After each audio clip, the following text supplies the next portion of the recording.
There is a place hidden deep in the folds of the Hudson Valley, where the fog never quite lifts and whispers travel farther than the wind. They call it Sleepy Hollow, a name that sounds peaceful until you learn what sleeps there.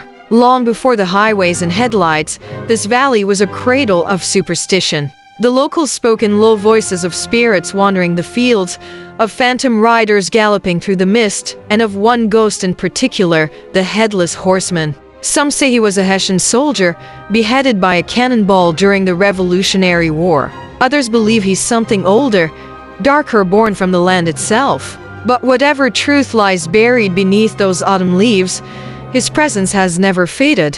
It was to this bewitched hollow that a man named Ichabod Crane arrived. A schoolmaster with a curious mind, a lanky frame, and a hunger for knowledge, for fine food, and for the hand of the lovely Katrina Van Tassel, daughter of a wealthy farmer. Ichabod was not a man of courage. Yet, he loved to hear the tales of fear. Each night, he'd sit by the fire with the villagers, listening to ghost stories until his imagination began to twist the shadows around him.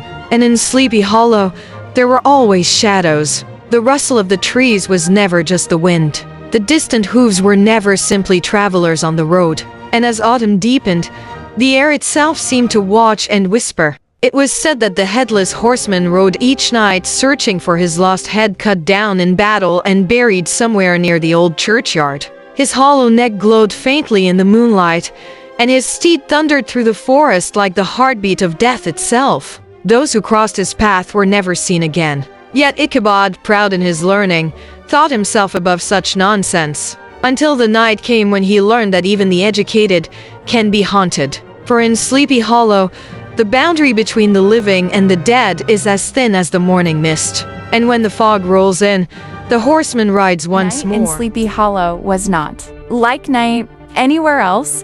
It did not fall. It crept. The darkness there had weight, like something alive pressing down on the valley, heavy and patient. The air grew thick with damp and whispering leaves, and the villagers shuttered their windows. Early, praying their candles would keep the shadows away. They said the hollow itself would think that it remembered every scream that ever echoed through its trees, and Ichabod Crane was beginning to believe it. Each evening, as the last bell of the schoolhouse faded into the mist, he walked the winding road home alone.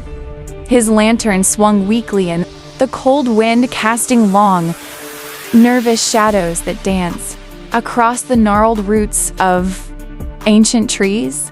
Sometimes he swore he heard footsteps behind him, slow, dragging, deliberate. When he turned, there was nothing there but fog.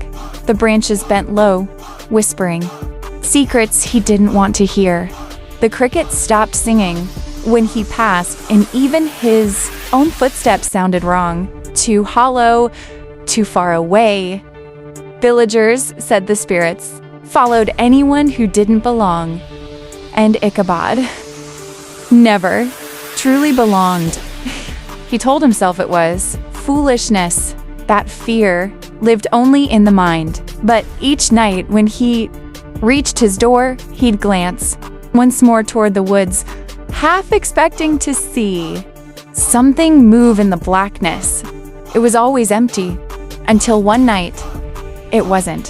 He saw a flicker through the fog, faint, orange, pulsing, like a lantern swinging in the distance. He called out, but no one answered. The light moved again, closer, now bobbing gently as if carried by a hand unseen. Then came the sound, a low rhythmic thud, like hooves striking earth, one after another. Slow, heavy, certain. Ichabod's lantern trembled in his grasp. The sound grew louder, hooves, echoing through the hollow, coming from nowhere and everywhere at once. Then silence. Ichabod stood frozen, his breath fogging in the cold air. The forest held its breath with him.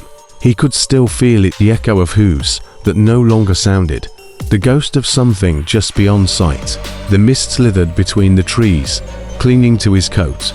and somewhere deep within it, something watched. He told himself it was his imagination. Just shadows, just wind. He lifted his lantern higher, its flame quivered, throwing back his fear in every twisted shape of branch and bark. Then, from the distance, came a sound, the slow, hollow thud of hooves. Once, twice, then again closer. His mouth went dry. He turned, scanning the fog, and there it was. A massive horse, black as midnight, steam curling from its nostrils. Its rider sat high in the saddle, cloaked in darkness, but where a head should have been, there was none. Ichabod's hand shook. The lantern's light wavered. He blinked, hoping it was a trick of the mist. It wasn't. The rider moved. The horse's hooves struck the earth like thunder, and when the light flickered again, the horseman was gone. Panic took hold. Ichabod leapt onto Gunpowder.